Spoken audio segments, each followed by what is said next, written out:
नमस्कार। सबसे पहले शिक्षक दिवस की आप सभी को हार्दिक शुभकामनाएं। शिक्षक हमारे जीवन में हर कदम पर, हर मोड़ पर वो मार्गदर्शक का भूमिका निभाते हैं। हर जगह हमें अपने ज्ञान से रास्ता दिखाने का काम करते हैं और ऐसे सीढ़ी का निर्माण करते हैं जो हमें जीवन की ऊंचाइयों पर लेकर जाता है। शिक्षक हमें वो धन देते हैं जो अनमोल है, जिसे चुराया नहीं जा सकता है, और वो हमें यश और सुख देती है। वो धन है विद्या। विद्या गुरु की भी गुरु है। गुरु हम लगातार अपने में वो धन को एकत्रित करते रहते हैं और हमें उस विद्या रूपी धन से लाभान्वित करते रहते हैं। शिक्षक राष्ट्र का निर्माण करने में मदद करते हैं।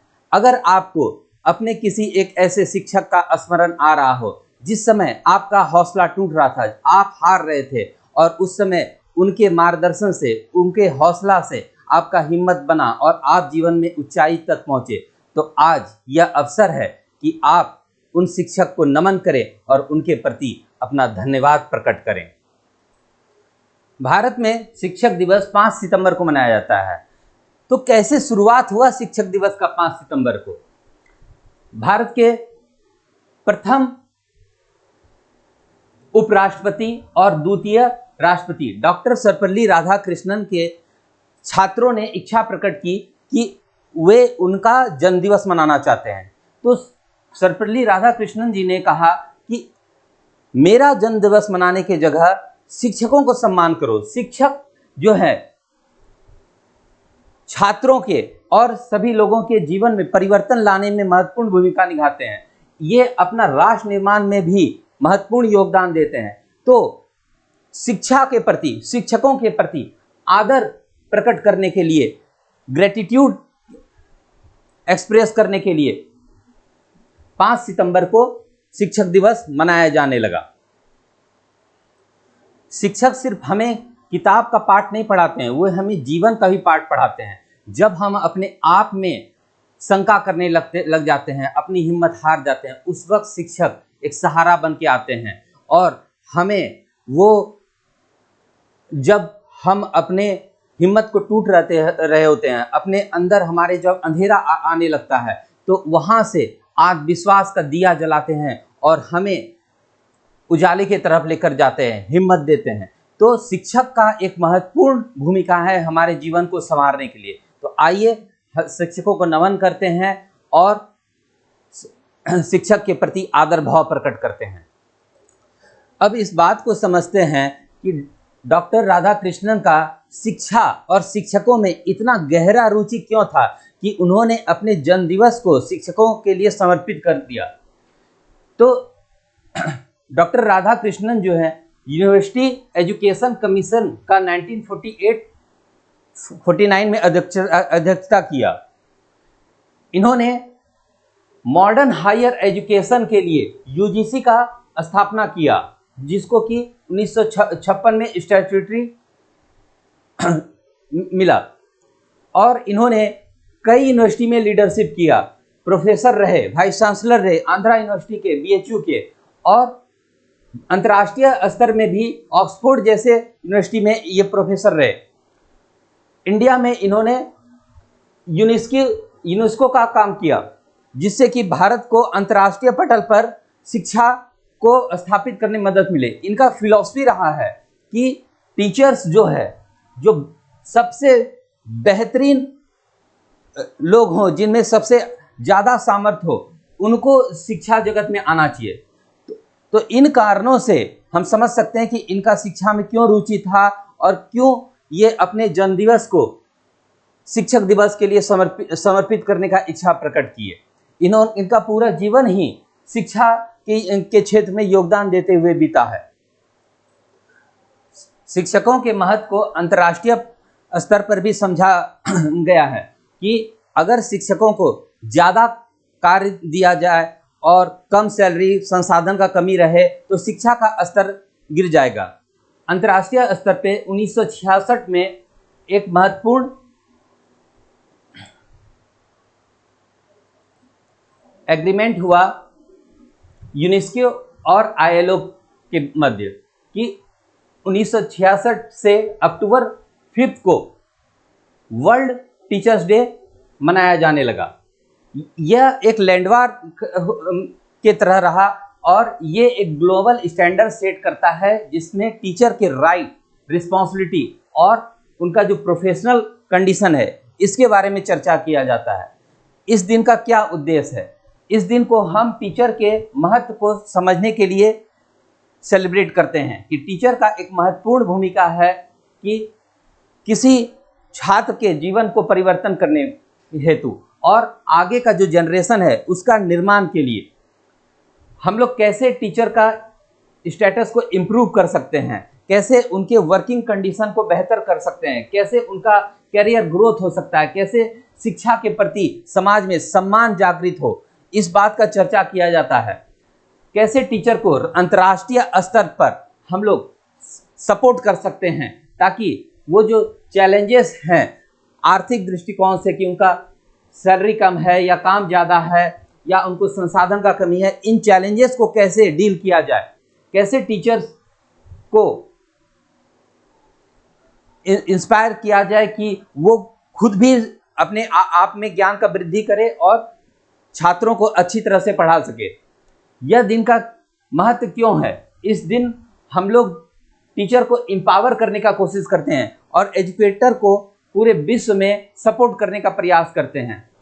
अवेयरनेस के थ्रू यूनेस्को और इसके पार्टनर जो हैं ये स्मरण दिलाने का प्रयास करते हैं कि कोई भी शिक्षा व्यवस्था आगे नहीं बढ़ सकता, तरक्की नहीं कर सकता अगर हम शिक्षक और शिक्षा का सम्मान नहीं करेंगे और टीचर्स को अच्छी तरह सपोर्ट नहीं किया जाएगा।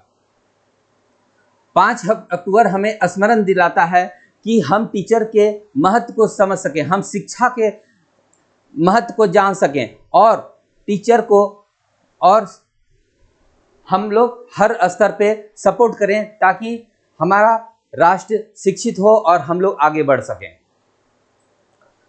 समय के साथ शिक्षा और शिक्षण शैली में परिवर्तन हुआ। अगर हम लोग गुरुकुल के समय को देखें तो उस समय गुरु शिष्य का परंपरा होता था। शिक्षा जो है एक बहुत ही सैक्रेड ड्यूटी होता था और एक व्यवसाय के श्रेणी में नहीं आता था। उसमें जो है शस्त्र और शास्त्र दोनों का शिक्षा दिया जाता था। मतलब छात्रों को जो है सिर्फ किताबें बातें नहीं सिखाया जाता था, उन्हें अपने आत्मरक्षा और डिफेंस के बारे में भी बताया जाता था। उस समय शिक्षा देने के बाद गुरु दक्षिणा का कॉन्सेप्ट था कि पूरा शिक्षा देने के बाद छात्र जितना समर्थ हो उस अनुसार से गुरु उनसे एक दक्षिणा मांगते थे और वो गुरु दक्षिणा ही उनका एक फीस होता था। और मुख्य उद्देश्य ये रहता था कि छात्रों का चरित्र निर्माण किया जा सके और राष्ट्र को आगे बढ़ाया जाए। समय के साथ शिक्षक का ट्रेडिशन शुरू हुआ और स्कूल्स और पार्ट खुलने लगे जिसमें कि ऑर्गेनाइज क्लास होते थे और एक पहले से निर्धारित कोर्स और सिलेबस होता था और फिर एग्जाम्स और फिक्स स्ट्रक्चर उसका होता था। उसमें फीस जो है इतना रखा जाता था कि समाज के हर वर्ग के लोग उसको उठा सकें और उतना दे सकें। फोकस ये रहता था कि सभी लोग पढ़े लिखें और एक कल्चरल प्रिजर्वेशन हो कि समाज के अनुसार शिक्षा दिया जाए कि सभी लोग शिक्षित हो सकें। इस व्यवस्था के साथ समय के साथ शिक्षा में यह परिवर्तन आया और स्कूल्स ने जो गुरुकुल होता था उसका जगह स्कूल ने लिया। आज के मॉडर्न समय में शिक्षा बहुत ही हाईटेक हो गया है और शिक्षा को आज के समय में सर्विस और प्रोडक्ट की तरह देखा जा रहा है। समाज के सक्षम लोग जिनके पास पैसा है वो ऐसा एकदम वेल स्ट्रक्चर शिक्षा को ला चुके हैं कि उनका कमर्शलाइजेशन हो चुका है। काफ़ी ज़्यादा फीस होती हैं और जनरली शिक्षा जो है अर्बन छात्रों को फोकस करके तय किया जा रहा है क्योंकि वहाँ पर छात्रों के पास पैसा होता है और वो ज़्यादा फीस अफोर्ड कर सकते हैं। तो जो शिक्षा का एसेस है वो जो समाज के समृद्ध वर्ग हैं उनके पास सीमित होता जा रहा है। गवर्नमेंट स्कूल और राइट टू एजुकेशन जो है सबको अफोर्डेबल एजुकेशन देने का प्रयास कर रही है, लेकिन कक्षा 10 से पहले जो है बेहतर शिक्षा ज़्यादातर नवोदय केंद्रीय विद्यालय में मिलते हैं और कक्षा 10 के बाद आईआईटी आईएम में मिलते हैं। यहाँ पर गुणवत्तापूर्ण शिक्षा दिया जाता है। तो हमारे पास चैलेंज यह है कि प्राइवेट स्कूल यूनिवर्सिटी जो हैं जो डोमिनेट कर रहे हैं, लेकिन बहुत ज़्यादा फीस इनका होता है, क्योंकि ये इतना बड़ा इंफ्रास्ट्रक्चर सेटअप करते हैं कि उसमें लगा कर वो स्थापित करने में ही बहुत ज़्यादा पैसा लग जाता है, इसलिए उसका फीस भी फिर फाइनली ज़्यादा होता है। तो इससे क्या हो रहा है कि सबको एक समान शिक्षा नहीं मिल पा रहा है। तो सवाल यहाँ पर यह है कि क्या शिक्षा जो है सिर्फ उन तक सीमित रहेगा कि जो उसका खर्च उठा सकते हैं? शिक्षा पर सबका बराबरी का हक होना चाहिए। तो क्या क्वालिटी एजुकेशन जो कि हर छात्र का, हर बच्चे का अधिकार है, वो किसी के सैलरी से निर्धारित होगा कि उसका कितना आमदनी है, संपत्ति है? क्या शिक्षा सिर्फ जॉब्स तक सीमित रह जाएगा या ह्यूमन डेवलपमेंट के लिए और राष्ट्र निर्माण और समाज के अपलिफ्टमेंट के लिए भी निर्धारित किया जाएगा? इसके लिए भी एक महत्वपूर्ण भूमिका निभाएगा। समय के साथ जो यह परिवर्तन आया है वो यूं ही नहीं आया है। इसके लिए एक उदाहरण लेते हैं। अगर हम लोग को एक कपड़ा खरीदना होता है तो हम उस पर काफ़ी विचार करते हैं, कई दुकान पर जाते हैं और काफ़ी एनालिसिस के बाद कपड़ा खरीदते हैं, जो कि कुछ ही महीने बाद खराब हो जाना है। लेकिन क्या हम लोग शिक्षा के प्रति इतना सजग हैं? परिस्थिति यह है कि आज जो है सोच यह बन गया है कि पेरेंट्स अपने बच्चों को कहते हैं कि पढ़ाई लिखाई करो, अगर नहीं अच्छे से पढ़ोगे तो अंत में तुमको एक टीचर बनना पड़ेगा। यह कितना रॉन्ग माइंडसेट है, जिससे कि यह दिखाया जा रहा है टीचिंग एक इंफीरियर जॉब है, जबकि यह सबसे सम्मानित जॉब होना चाहिए। तो आज जब हम 5 सितंबर को शिक्षक दिवस मना रहे हैं तो हमें यह समझना होगा कि शिक्षक दिवस हम लोग आज के समय सिर्फ सिंबॉलिक मना रहे हैं, सिस्टेमिक नहीं मना रहे हैं कि हम लोग जो शिक्षक को सम्मान देना चाहिए, शिक्षा को आगे बढ़ाने के लिए जो प्रयास करना चाहिए, उसके लिए जो संसाधन का जरूरी है, जो इकोसिस्टम का क्रिएशन का आवश्यकता है, क्या हम लोग उसके लिए कोशिश कर रहे हैं? अगर नहीं कर रहे हैं तो फिर हम लोग शिक्षा का सही से आदर नहीं कर रहे हैं और उससे फिर हमें आगे चल के नुकसान उठाना पड़ेगा।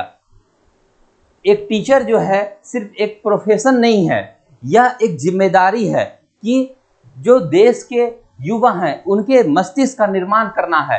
टीचर जो है किसी बच्चे पर एक बहुत गहरी छाप डालते हैं जो जीवन में लंबे समय तक रहता है। क्यों शिक्षक का महत्व है? शिक्षक जो है सबसे आगे के योद्धा हैं शिक्षा जगत में, जो छात्रों के मस्तिष्क का निर्माण करने में मदद करते हैं।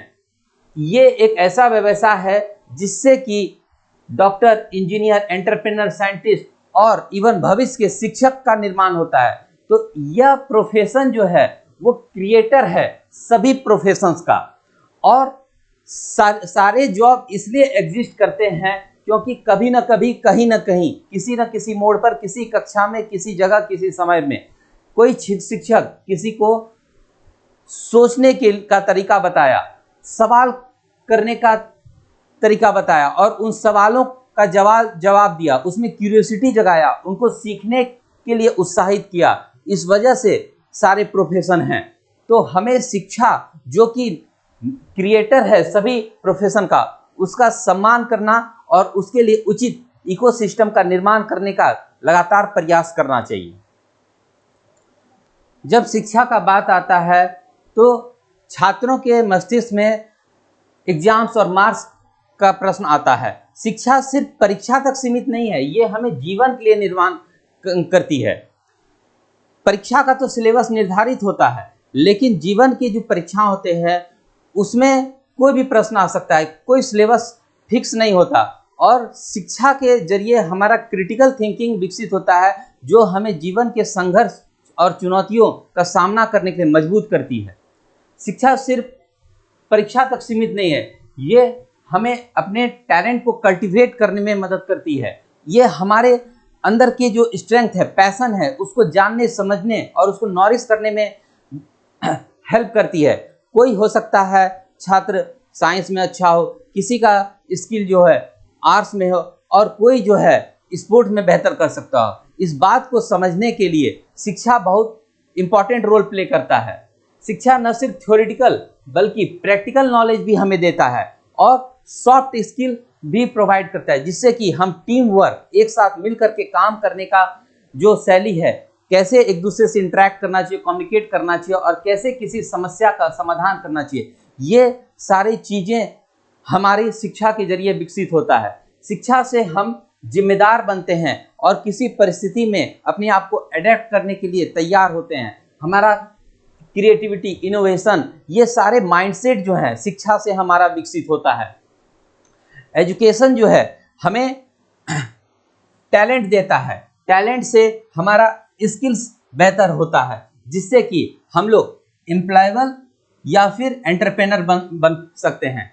या तो हम रोजगार के लिए रेडी हो जाते हैं या तो हम जॉब क्रिएट करने में सक्षम बनते हैं। तो इससे एक बैलेंस्ड और सस्टेनेबल इकोनॉमी का डेवलपमेंट होता है। तो शिक्षा इसके माध्यम से सिर्फ हम अपने भविष्य का निर्माण नहीं कर रहे हैं, हम लोग इतने सक्षम बन सकते हैं कि हम लोग दूसरे के भविष्य को भी बेहतर कर सकते हैं। इसलिए शिक्षा एक बहुत पावरफुल थिंग है और इसके महत्व को हमें अच्छी तरह से गंभीरता से समझने की आवश्यकता है। शिक्षा सबसे पावरफुल वेपन है, जिससे न सिर्फ व्यक्ति का बल्कि समाज का, राष्ट्र का भी बेहतरीन निर्माण किया जा सकता है। तो इसलिए क्वालिटी एजुकेशन जो है वो बहुत महत्वपूर्ण है। आइए देखते हैं कैसे क्वालिटी एजुकेशन राष्ट्र का निर्माण करने में सहायक हो सकता है। शिक्षा से हमें एक इनोवेटिव और प्रोडक्टिव वर्कफोर्स मिलेगा, जो कि राष्ट्र का निर्माण करने में बहुत सहायक होगा और यहाँ से एंटरप्रेन्योरशिप भी विकसित हो सकता है, जिससे कि आगे चल करके हमें गरीबी से लड़ने में मदद मिलेगा। और जो साइकिल है कि रोजगार के लिए सक्षम युवा नहीं है या रोजगार कम है, ये सब चीज ब्रेक होगा और बेटर अपॉर्चुनिटी मिलना शुरू होगा। शिक्षा से न सिर्फ रोजगार के लायक युवा का विकास होगा, बल्कि युवा रोजगार का निर्माण भी कर पाएंगे और इससे सामाजिक विकास होगा, सब में बराबरी आएगा, सभी वर्गों को राष्ट्र के प्रगति में शामिल करना संभव हो पाएगा। शिक्षा से क्रिएटिविटी आता है, प्रॉब्लम को सॉल्व करने का समझ विकसित होता है और छात्र क्रिटिकल थिंकिंग कर पाते हैं, जिससे कि इनोवेशन का विकास होगा। इस तरह से हम लोग एक समृद्ध युवा शक्ति का निर्माण कर पाएंगे, जो कि राष्ट्र का निर्माण में सहायक होंगे और एक जागरूक और सजग नागरिक जो है बेहतर अपने मतदान का प्रयोग कर सकता है। इस तरह से हमारा लोकतंत्र भी मजबूत होगा कि एक अच्छे नेतृत्व का हम लोग चयन कर पाएंगे। इस तरह से एक अगर डेमोक्रेसी मजबूत होगा हमारा राष्ट्र, तो हमारा राष्ट्र मजबूत होगा और हमारा गवर्नेंस भी बेहतर होगा। हम लोग एजुकेटेड लीडर का चयन करके एक ट्रांसपेरेंट पॉलिसी ला पाएंगे और देश आगे बढ़ पाएगा। इस तरह से हमारा पूरा राष्ट्र विकास के रास्ते पर आगे बढ़ेगा और ह्यूमन डेवलपमेंट होगा, जिससे कि आगे चल के स्वास्थ्य, न्यूट्रिशन और बेहतर जीवन मिलने का संभावना होगा। तो इस तरह से शिक्षा जो है एक ऐसा पेड़ के जड़ के तरह है, जिससे कि समाज, अर्थव्यवस्था, लोकतंत्र और इनोवेशन, ये सभी चीज़ों का विकास होगा और ये तरक्की करेंगे। तो क्वालिटी एजुकेशन से स्ट्रांग इकोनॉमी, एक अच्छा समाज, पढ़ा लिखा समाज और जिम्मेदार नागरिक, एक मजबूत डेमोक्रेसी और ग्लोबल लीडरशिप, ये सारे मिल हमें प्राप्त होंगे। तो शिक्षा सिर्फ सोशल सर्विस नहीं है, शिक्षा सिर्फ एक प्रोफेशन नहीं है, ये सबसे पावरफुल इन्वेस्टमेंट है जिससे कि हम राष्ट्र का निर्माण कर सकते हैं। तो ये शिक्षा देने की जिम्मेदारी किसकी है, किसकी भूमिका है? तो आमतौर पे धारणा यह है शिक्षा की जिम्मेदारी शिक्षक की है, टीचर की है, लेकिन ऐसा नहीं है। ये एक कलेक्टिव रिस्पॉन्सिबिलिटी है, ये एक सामूहिक जिम्मेदारी है जिसके जरिए लर्निंग को सभी के लिए एसेसिबल और इक्विटेबल और इफेक्टिव बनाया जाना संभव है। अकेले सिर्फ शिक्षक की जिम्मेदारी नहीं है शिक्षा के प्रति। हाँ, यह सच है कि शिक्षक जो है फ्रंट लाइन में भूमिका निभाते हैं कि वो नॉलेज को डिलीवर करते हैं और स्टूडेंट को मेंटरशिप करते हैं और उसमें जिज्ञासा जगाते हैं कि छात्र जो है अच्छी तरह पढ़ाई कर सकें, उनके सवालों का जवाब देते हैं, उनको पाठ्यक्रम समझाने में और समझने में मदद करते हैं। लेकिन अकेले शिक्षक जो है ये परिवर्तन नहीं ला सकते हैं। स्कूल, इसमें और भी कई कंट्रीब्यूटर होते हैं, जैसे कि स्कूल एडमिनिस्ट्रेटर। जो स्कूल के एडमिनिस्ट्रेटर हैं वो सारे संसाधन जो हैं उनका व्यवस्था करते हैं और एक ऐसा लर्निंग फ्रेंडली एनवायरनमेंट का निर्माण करते हैं जिससे कि छात्र वहां आए और शांति से अध्ययन कर सकें। पॉलिसी मेकर ऐसा पॉलिसी बनाते हैं जो सरकार में है, शासन में है, और फंड्स रिलीज करते हैं ताकि एक स्टैंडर्ड शिक्षा दिया जा सके। घर पर पेरेंट्स और गार्जियन भी जो हैं वो भी शिक्षक का भूमिका निभाते हैं। वो इमोशनल सपोर्ट देते हैं। एक छात्र को जो इंडिविजुअल अटेंशन का आवश्यकता होता है वो पेरेंट्स और गार्जियन देते हैं कि जब छात्र को कोई दिक्कत है, परेशानी है, तो उसको पर डे समझना, उसका हौसला बनाए रखना, उसमें अनुशासन का निर्माण करना और लगातार वो पढ़ाई कर रहा है या नहीं कर रहा है इस चीज़ को पर्सनली मॉनिटर करना, ये भूमिका पेरेंट्स निभाते हैं। जो कम्युनिटी लीडर होते हैं, जो समाज के जो लीडर होते हैं, वो इस चीज़ को देखना उनका काम होता है कि समाज के लोग शिक्षा के प्रति जागरूक हैं कि या नहीं हैं, उनको सही संसाधन मिल रहा है कि नहीं, रास्ते आने जाने के सही हैं कि नहीं, कि जो स्कूल है या शिक्षण संस्थान है वहाँ तक जाने के लिए सही सुविधा है या नहीं है। ये सारे चीज़ को इंश्योर करना कम्युनिटी लीडर का काम होता है। एजुकेशन डिपार्टमेंट अथॉरिटी जो होता है वो ये मॉनिटर करते हैं कि जो पॉलिसीज़ हैं, जो शिक्षा संबंधित जो नीति निर्धारण किया गया है वो प्रॉपरली इम्प्लीमेंट किया जा रहा है या नहीं किया जा रहा है। अगर नहीं किया जाएगा तो फिर परिवर्तन कैसे आएगा, हमें अच्छे परिणाम कैसे हासिल होंगे, इस चीज़ का निगरानी करने का काम एजुकेशन डिपार्टमेंट अथॉरिटी का होता है। तो एक छात्र अच्छी तरह से पढ़ाई कर सके, इसके लिए सभी का भूमिका महत्वपूर्ण है। अभिभावक का, स्कूल एडमिनिस्ट्रेटर का, पॉलिसी मेकर का, कम्युनिटी लीडर का, एजुकेशन डिपार्टमेंट ऑफिशियल का, सभी का भूमिका महत्वपूर्ण है। इसके अलावा करिकुलम डेवलपर भी होते हैं जो कोर्स को डिजाइन करते हैं, क्या सिलेबस होना चाहिए, क्या चीज़ पढ़ाया जाना चाहिए, क्या समाज का आवश्यकता है, क्या राष्ट्र के लिए महत्वपूर्ण है, इन सारी बातों को समझते हुए कोर्स को डिजाइन करना और समय समय पे टीचर को ट्रेनिंग देना कि अगर कुछ नया चीज़ आता है जो जिसका आवश्यकता है, कुछ नई बातों को सिखाने का जरूरत है, तो उस चीज़ में टीचर को एक्सपर्ट बनाना, ये टीचर ट्रेनर का काम होता है। और ये सारी व्यवस्था किसके लिए है? क्वालिटी एजुकेशन के लिए। क्वालिटी एजुकेशन किसके लिए? स्टूडेंट के लिए। तो हमारे सेंट्रल में कौन है? स्टूडेंट है। स्टूडेंट को ये क्वालिटी एजुकेशन देने के लिए ये सारा चीज़ का आवश्यकता है।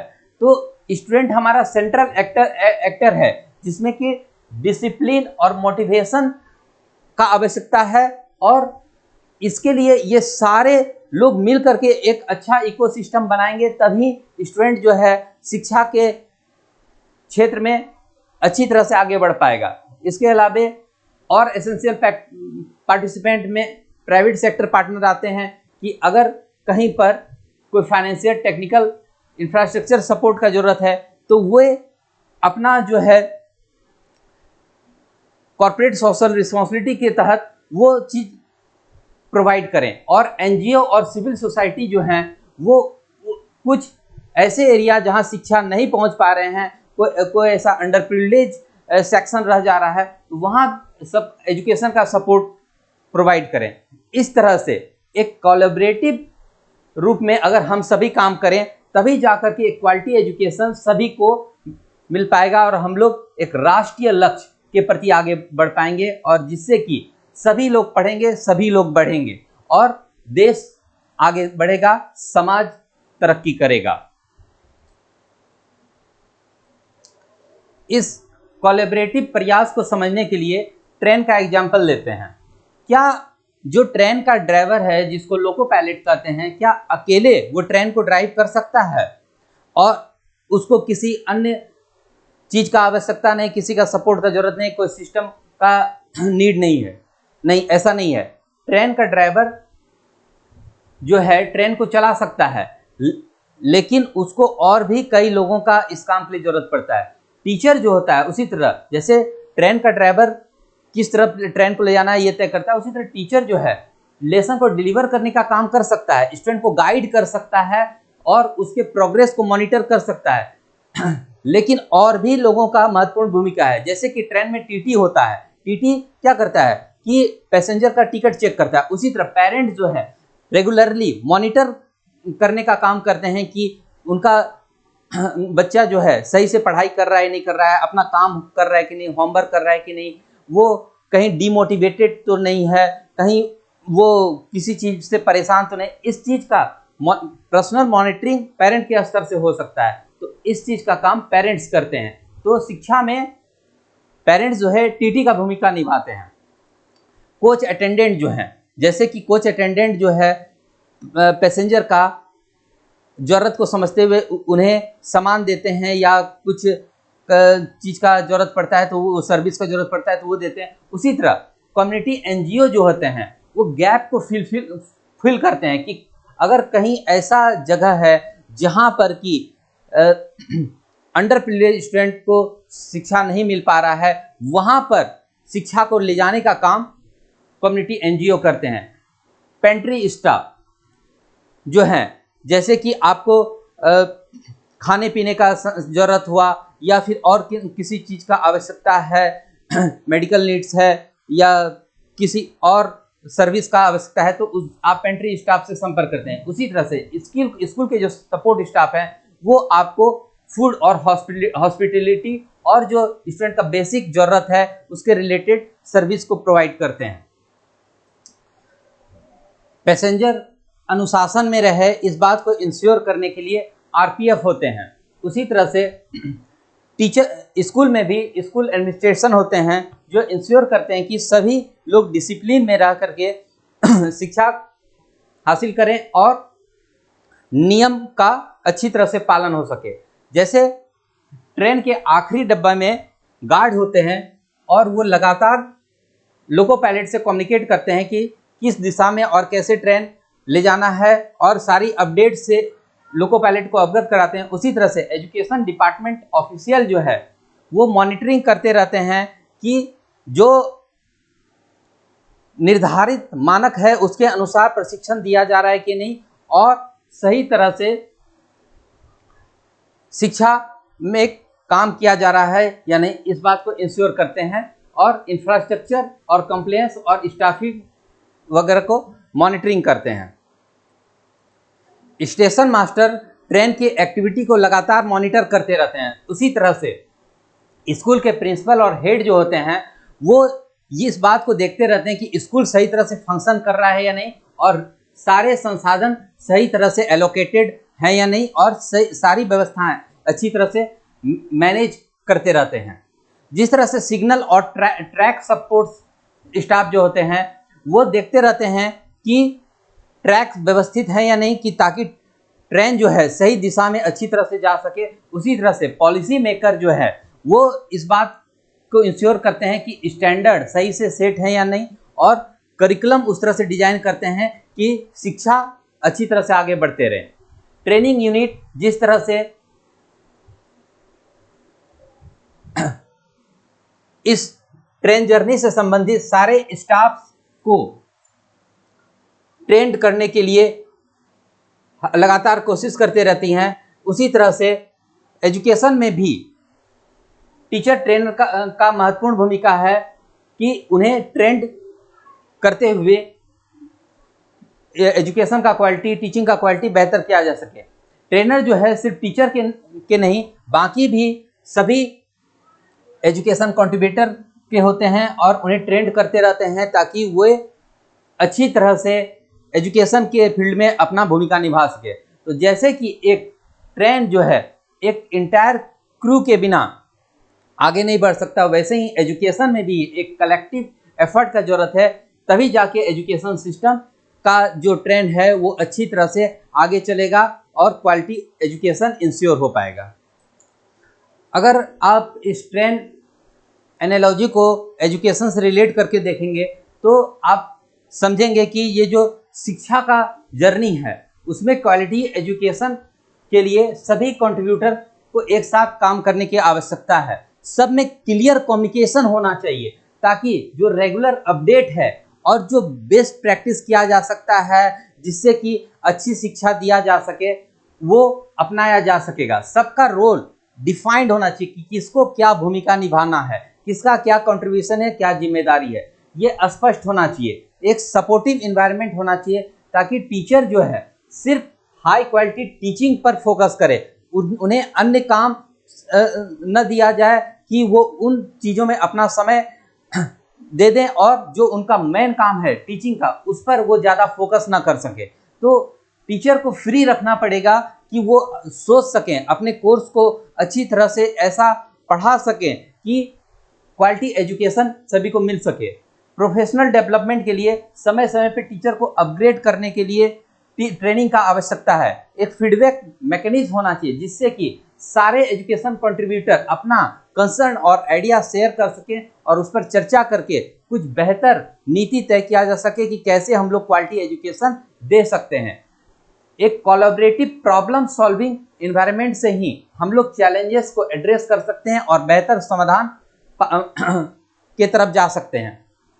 तो क्वालिटी एजुकेशन जो है सिर्फ और सिर्फ टीचर के माध्यम से इंश्योर नहीं हो सकता है। जैसे कि एक लोको पायलट ट्रेन का आवश्यकता है कि टीटी गार्ड स्टेशन मास्टर के बिना वो ट्रेन नहीं चला सकता, वैसे ही टीचर को भी एक सपोर्टिव एनवायरनमेंट चाहिए कि एडमिनिस्ट्रेटर हो, पेरेंट हो, पॉलिसी मेकर हो, ट्रेनर हो, कम्युनिटी हो, ये सभी अच्छी तरह से काम करेंगे तब जा कर के जो ट्रेन का जो सफ़र है वो सफ़र हो सकेगा, नहीं तो वो इंग्लिश वाला सफ़र हो जाएगा।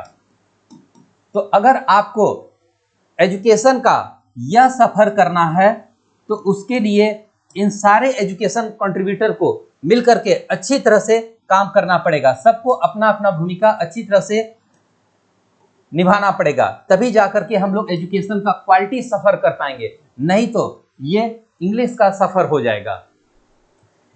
तो जो पैसेंजर हैं एजुकेशन के वो अपने डेस्टिनेशन पर अच्छी तरह से पहुंच पाएंगे, एक ब्राइटर, एम्प्लॉयबल और एम्पावर्ड फ्यूचर को प्राप्त करेंगे अगर हम लोग कोलैबोरेटिव रूप से अच्छी तरह से मिलकर काम करें। अगर हम लोग अंतर्राष्ट्रीय पटल पर देखें तो शिक्षा को सिर्फ प्रोफेशन के तरह नहीं देखा जाता है और टीचर को सिर्फ कर्मचारी की तरह नहीं बल्कि एक राष्ट्र निर्माता की तरह ट्रीट किया जाता है। तो कुछ देश से हम लोग आइए सीखने का प्रयास करते हैं। फिनलैंड में टीचिंग सिर्फ टॉप 10% ग्रेजुएट को ही ऑप्ट करने के लिए दिया जाता है और मास्टर डिग्री मैंडेटरी होता है। टीचर्स अपने तरफ से क्रिएटिव और इनोवेटिव कोर्स डिजाइन कर सकता है। उसी तरह भारत में भी आईएएस और आईपीएस के तरह इसका रिक्रूटमेंट टफ किया जाना चाहिए, इनको हायर सैलरी और रेस्पेक्ट देना चाहिए ताकि जो समाज के जो टॉप टैलेंट है वो इसमें आना चाहें। जापान में टीचर को सेंसी यानी कि मास्टर गाइड कहा जाता है और उनका बहुत सम्मान होता है और उनका कंटिन्यूस प्रोफेशनल ट्रेनिंग दिया जाता है। पेरेंट्स और कम्युनिटी एक्टिवली कोलैबोरेट करते हैं। उसी तरह से भारत में भी यह सोच को बदलने का आवश्यकता है कि टीचिंग में आना जो है लास्ट ऑप्शन नहीं, टॉप ऑप्शन होना चाहिए और पेरेंट्स और कम्युनिटी को इसमें एक्टिवली पार्टिसिपेट करने का आवश्यकता है। ये इस तरह कल्चरल बिल्ड करके और टीचिंग प्रोफेशन को सम्मान दे करके ही हम क्वालिटी एजुकेशन को इंश्योर कर सकते हैं। सिंगापुर में गवर्नमेंट जो है बहुत ज़्यादा इन्वेस्टमेंट करती है टीचिंग में और टीचर्स को बार बार रिट्रेंड करती है ताकि वो लेटेस्ट टेक्नोलॉजी को अडॉप्ट करे, उसके अनुसार पढ़ाए। एजुकेशन जो है उसको राष्ट्रीय प्रगति से जोड़कर देखा जाता है। हमें भी एजुकेशन में नए नए कोर्स जो कि फ्यूचर मार्केट के अनुसार हो, जैसे कि वर्तमान में एआई है, ग्रीन एनर्जी है, इसके अनुसार कोर्स को लाने की आवश्यकता है और टीचर को डेवलपमेंट के तौर पर देखा जाना चाहिए और यह एक राष्ट्रीय हित में खर्च की तरह देखा जाना चाहिए कि इससे हमारा देश आगे बढ़ेगा। साउथ कोरिया में टीचर जो है सबसे ज़्यादा सैलरी पाने वाले होते हैं और स्टूडेंट्स में बहुत ज़्यादा सम्मान होता है इस बात के लिए, शिक्षा के लिए, और पेरेंट्स भी कोलैबोरेटिव रूप में काम करते हैं। वहाँ का कोर्स जो है बहुत अकाउंटेबल होता है कि अच्छी तरह से पढ़ाई को किया जाना है, ऐसा नहीं कि नाम मात्र का। उसी तरह से यहाँ भी परफॉर्मेंस बेस्ड इंसेंटिव होना चाहिए कि जो है स्टूडेंट कितना परफॉर्म किया उसके अनुसार उसका ग्रेडिंग मार्किंग हो और टीचर का भी परफॉर्मेंस के अनुसार उनका सैलरी को रेज करना चाहिए, उनका डेजिग्नेशन में प्रमोशन करना चाहिए ताकि जो बेस्ट माइंड है कंट्री के वो अट्रैक्ट हो इस प्रोफेशन में आने के लिए। टीचिंग को एक बार फिर से एक प्रेस्टिजियस प्रोफेशन बनाने के लिए क्या किया जा सकता है? टीचिंग प्रोफेशन में आने के लिए मेरिट बेस्ड सिलेक्शन होना चाहिए और मल्टी स्टेज स्क्रीनिंग होना चाहिए। कोई भी टीचर को उसके सब्जेक्ट में एक्सपर्ट होने के साथ साथ उसका टीचिंग मेथोडोलॉजी कैसा है, उसका पढ़ाने का शैली कैसा है, उसका डेमो देखा जाना चाहिए, उसका एथिक्स भी देखा जाना चाहिए, उसका आचरण भी देखा जाना चाहिए, तभी जाके उसको शिक्षा व्यवसाय में एंट्री दिया जाना चाहिए। एक्सक्लूसिवली फोकस करना चाहिए टीचिंग पर। टीचर को नॉन एकेडमिक ड्यूटी से मुक्त रखा जाना चाहिए ताकि वो पूरी तरह से फोकस कर सके सिर्फ पढ़ाने पर, और ऐसे कोई भी काम जो कि छात्रों से सीधे तरह से जुड़ा ना हो, उन चीज़ों के लिए अलग से स्टाफ रखना चाहिए उनको हैंडल करने के लिए।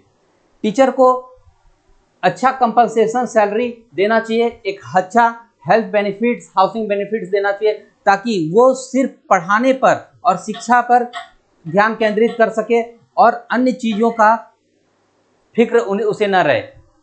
टीचर का एक क्लियर ग्रोथ पाथ होना चाहिए कि टीचर आगे चल के जैसे मेंटर बन सकता है, फिर मास्टर टीचर बन सकता है, प्रिंसिपल बन सकता है, क्या उसको करना पड़ेगा, कितना करना पड़ेगा, एक डिपार्टमेंटल एग्ज़ाम या जो भी रूल्स हो, जो भी रिक्वायरमेंट्स हो, वो चीज़ का क्लैरिटी होना चाहिए, ट्रांसपेरेंसी होना चाहिए। कंटिन्यूस उसके डेवलपमेंट के लिए technology workshop, training, assessment, skill building programme वगैरह आयोजित करना चाहिए जिससे कि टीचर्स का स्किल इंप्रूव हो सके। एक टीचर अपने आप में बेहतर स्किल्ड होगा तभी तो वो छात्रों को अच्छे से स्किल कर पाएगा। टीचर को क्रिएटिव होकर के पढ़ाने के लिए इंस्पायर करना चाहिए, मोटिवेट करना चाहिए कि वो लेटेस्ट एडटेक टूल्स को प्रयोग करे और छात्रों को इस तरह से पढ़ाए कि वो बेहतर तरह से समझ सके। रेस्पेक्ट एंड रिकॉग्निशन ट्रांसपेरेंट होना चाहिए। जो टीचर अच्छी तरह से काम करें उनके कार्य को सेलिब्रेट किया जाना चाहिए, उनके सक्सेस स्टोरी को पब्लिक किया जाना चाहिए ताकि लोग इंस्पायर हों उस तरह से काम करने के लिए, उस तरह से योगदान देने के लिए। अगर हम शिक्षा को वैल्यू देंगे, महत्व देंगे, टीचर का प्रॉपर ट्रेनिंग देंगे, टीचिंग में इनोवेशन लाएंगे तो क्वालिटी एजुकेशन मिलेगा और जिससे कि एक सशक्त युवा तैयार होगा और राष्ट्र मजबूत होगा। डॉक्टर सर्वपल्ली राधाकृष्णन ने कहा है कि एक सही सच्चा शिक्षक वो होता है जो कि हमें सोचने का शैली विकसित करता है। अगर हम छात्रों में सवाल करने का गुण विकसित कर दिए, जिज्ञासा जागृत कर दिए और उनका अच्छी तरह से जवाब देंगे तो एक बेहतर निर्माण राष्ट्र मस्तिष्क का निर्माण होगा जो कि राष्ट्र को आगे बढ़ाने में सहायक होगा। तो आइए मिल करके इंडिया में फिर से टीचर को सच्चा सम्मान देने के लिए, ये सारे परिवर्तन के लिए अपने स्तर से प्रयास करते हैं, ताकि जो टैलेंटेड युवा हो वो इस प्रोफेशन में आना चाहें और वो इसमें काम करना चाहें। इस तरह से हम लोग टीचिंग जॉब को अगर महत्व देंगे, एजुकेशन को अगर फोकस करेंगे, तो हमारा युवा शक्ति का स्किल में वृद्धि होगा और हमारा देश प्रगति के राह पर आगे बढ़ेगा। अगर हम यह परिवर्तन चाहते हैं अपने समाज में, अपने देश में, तो यह सिर्फ शिक्षक के माध्यम से नहीं होगा। इसके लिए हम सबको आगे आना पड़ेगा। एजुकेशन एक सामूहिक जिम्मेदारी है, ये सभी की का दायित्व है। ये सिर्फ स्कूल और टीचर तक सीमित नहीं है, ये समाज की भी जिम्मेदारी है। अगर आप प्रिविलेज्ड हैं, अगर आपको ईश्वर ने धन संपदा या बौद्धिक शक्ति दी है, किसी भी चीज़ से अगर आप प्रिविलेज्ड हैं, तो आपका कर्तव्य बनता है कि आप समाज में कुछ योगदान करें, जिससे कि समाज बेहतर हो सके, आगे बढ़ सके। हर नागरिक इसके लिए कुछ न कुछ कर सकता है। कैसे, इस बात को समझते हैं। अगर आप पढ़े लिखे हैं, सक्षम हैं, तो आप एक बच्चे को पढ़ाइए, ये सबसे अच्छा योगदान है। आप समय दीजिए और एक बच्चे को कम से कम पढ़ाइए और उसे शिक्षित कीजिए। पढ़ाने के दौरान ये जरूर ध्यान रखिए कि आप जो भी उसको बताएं, आप उस चीज़ का अच्छी तरह से जानकारी प्राप्त कर लें, आप उस चीज़ में उसको सही बातें बताएं। पूरा कोशिश करें कि आपके द्वारा बताई गई बातें अच्छी तरह से अध्ययन करने के बाद ही उसे बताया जा रहा है, क्योंकि आप जो बताएंगे वही वो सीखेगा। तो कोशिश करें कि आप उनको जानकारी प्राप्त करने के बाद ही बात बताएं। और अगर कभी ऐसा होता है कि आप कुछ बताते हैं और स्टूडेंट बोलता है कि आपके द्वारा बताई गई ये बातें सही नहीं है, तो आप उसको खुले मस्तिष्क से सुने। यहाँ पर ईगो मत रखें, इसमें एक टीचर का भूमिका निभाते हुए उस चीज़ को खुले मस्तिष्क से सुने, उसके बारे में फिर से जानकारी प्राप्त करें, और अगर आप गलत हैं तो आप उस चीज़ को स्वीकार करें। अगर आप शिक्षित हैं और लेकिन आपके पास समय नहीं है, तो कम से कम एक बच्चे जो कि आर्थिक रूप से कमज़ोर है, उसके पढ़ाई को स्पॉन्सर करें और उसको आगे बढ़ने में मदद करें। ये छोटा छोटा कंट्रीब्यूशन अगर हम गुना करते जाएंगे, तो हम पाएंगे कि एक पूरा पीढ़ी जो है एम्पावर हो जाएगा और उसमें नॉलेज, वैल्यू और का विकास होगा और अवसर का रास्ता खुलेगा। इस तरह से हम लोग इंश्योर कर सकते हैं समय के साथ कि कोई बच्चा नहीं छूटेगा और पूरा राष्ट्र जो है का स्ट्रॉन्ग एजुकेशन फाउंडेशन होगा। हम लोग अगर अपना नॉलेज को शेयर करेंगे, रिसोर्स को शेयर करेंगे, या तो आप बच्चे को पढ़ाएं या आप किसी बच्चे को पढ़ाने में आर्थिक रूप से मदद करें, तो इस तरह से एक राष्ट्र का निर्माण होगा। डॉक्टर एपीजे अब्दुल कलाम अक्सर कहते हैं अपने किताब इग्नाइटेड माइंड में, उन्होंने कहा है कि यूथ जो है वो सबसे पावरफुल रिसोर्स हैं पृथ्वी के, और उनका मानना था कि हर प्रोफेशनल, चाहे वो डॉक्टर हो, इंजीनियर हो, साइंटिस्ट हो, अगर एक बच्चे को गाइड करेगा तो उनका जो अनुभव है जीवन भर का, जो वो सीखे हैं, वो उनमें पास हो जाएगा, जिससे कि वो नॉलेज, वैल्यू और का विकास उसमें होगा और वो इंस्पायर होंगे पढ़ने के लिए, कुछ सीखने के लिए, कुछ करने के लिए। याद रखें, अगर आप किसी एक बच्चे को भी पढ़ाते हैं तो आप सिर्फ वो उस बच्चे को सपोर्ट नहीं कर रहे हैं, आप जो है सिर्फ एक इंडिविजुअल को सपोर्ट नहीं कर रहे हैं, आप एक फैमिली को एम्पावर कर रहे हैं, एक परिवार को सशक्त कर रहे हैं, कम्युनिटी को अपलिफ्ट कर रहे हैं और राष्ट्र को का भविष्य का निर्माण कर रहे हैं, जिससे राष्ट्र आगे चल करके मजबूत बनेगा। अगर हम लोग सभी मिल करके कंट्रीब्यूशन करें, एक कोलैबोरेटिव रूप से मिल करके काम करें, तो हम लोग एक ऐसा इकोसिस्टम का निर्माण करने में कामयाब होंगे कि स्टूडेंट ऑर्डिनरी से एक्स्ट्रा ऑर्डिनरी बन पाएगा और शिक्षक अपना सच में अच्छी तरह से प्रयास करके छात्रों का प्रतिभा को निखार पाएगा। यह एक कविता है जो शिक्षक को समर्पित है, और ये कविता का जो अर्थ निकल के आता है, वो चीज़ जो है संभव हो पाएगा कि शिक्षक जो है एक को एक ऐसा इकोसिस्टम मिलेगा कि वो जो है किसी छात्र अगर कोई है तो वो उसको जो है गायक बना सकता है, कोई फूल को से फूलों का बाग बना सकता है, कोई नया नया चिड़िया है उसको जो है ऐसा उड़ान करने के लिए सिखा सकता है कि वो बाज क्या भूमिका कर सके। बिना ईगो के सारे चीज को छोड़ करके खुले मन से छात्रों का बात सुन करके उसमें उम्मीद जगा सकता है। सारे लोग तो इस चीज को देखते हैं कि कोई काबिल है तब जाके काम देगा, और शिक्षक जो है जो नया जो लकड़ी है उससे कश्ती बना करके उसको जहाज बना करके समुद्र में ले जाने के लिए तैयार करता है। कोई जो है महल बनाने का कोशिश करता है, और शिक्षक जो है कच्चा मिट्टी यानी छात्र को आकार दे करके शिखर बनाता है। तो ये सब तब संभव हो पाएगा जब हम लोग मिल करके प्रयास करेंगे और एक ऐसा इकोसिस्टम तैयार करेंगे कि शिक्षा जो है हमारे लिए बहुत महत्वपूर्ण रहे और हम लोग इसके लिए मिल करके काम करें।